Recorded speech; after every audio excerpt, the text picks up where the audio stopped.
আসসালামু আলাইকুম। তো এই যে বকনা বাছুরটা দেখছেন, এই বকনা বাছুরের বিষয়ে কিন্তু অনেকে জানেন আপনারা।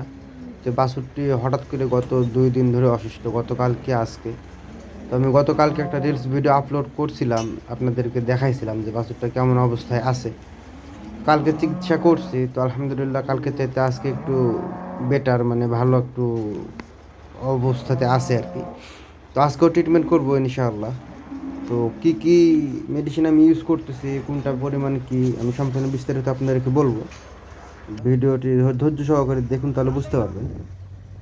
তো এখানে মূল বিষয়টা হচ্ছে যে একটু বলি, এই সৌদি আরবে কিন্তু প্রচণ্ড পরিমাণে শীত পড়তেছে। সেইটা হয়তো আপনারা বিভিন্ন নিউজেও দেখতে পাচ্ছেন যে কী পরিমাণে ঠান্ডা পড়তেছে এখন সৌদি আরবে।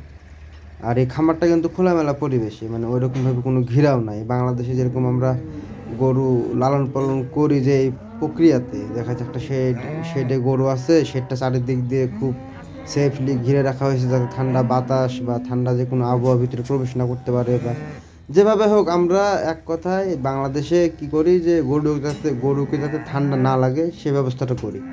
তো এইখানে এরকম সিস্টেম নাই। আর এই যেহেতু ছোট বাচ্চা, তো বিদায়কে ঠান্ডা লেগে গেছে আর কি বেশি। আপনারা হয়তো বা দেখছেন ওই রিলস ভিডিওতে যে আমি এটারে কীভাবে কাপড় দিয়ে মুড়ায় রাখছি। তো এখন দিনের বেলা সূর্যের তাপটা বেশি বিধায় আমি কাপড়টা খুলে ফেলছি। আমি সন্ধ্যার দিকে আবার দিয়ে দেবো কাপড়টা, যাতে ঠান্ডা কম লাগে। তো বিষয়টা হচ্ছে ঠান্ডার কারণে কিন্তু সমস্যাটা, আমার মনের অবস্থাটা খুবই খারাপ, কারণ এটাকে সেই ছোটোবেলার থেকে এখন পর্যন্ত মানে খুব যত্ন সহকারে দেখাশোনা করছিলাম। হঠাৎ করে দেখতেছি যে বাছুরটা অসুস্থ হয়ে গেছে।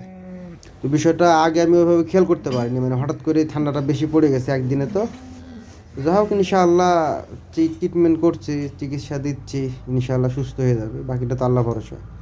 তো আমি এখানে 2টা মেডিসিন ইউজ করছি, একটা জ্বরের পাশাপাশি অ্যান্টিবায়োটিক। তো জ্বরের যে সিরাপটা সেটা আমি দিচ্ছি 5 মিলি আর কি, মানে 5 ml। আর অ্যান্টিবায়োটিক যেটা সেটা হচ্ছে আপনার 10 ml।